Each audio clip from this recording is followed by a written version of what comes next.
8th July দিনটা ছিল আমার স্পেশাল মানুষের জন্মদিন।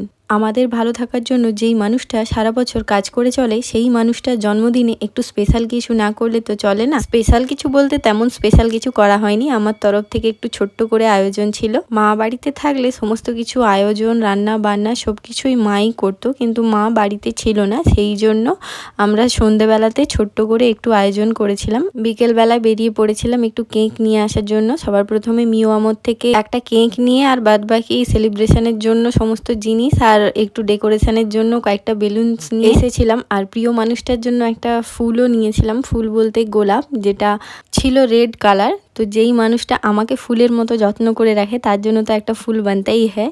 তো সমস্ত কিছু আয়োজন করার জন্য সমস্ত জিনিসপত্র নিয়ে চলে এসেছিলাম বাড়ি। আর বাড়ি এসে ডেকোরেশনের কাজটাও শুরু করে দিলাম। বিছানাতে নতুন একটা চাদর পেতে বেলুনগুলোকে ফোলাতে শুরু করে দিলাম। বেলুনগুলো ফোলানো কমপ্লিট হয়ে গেছে।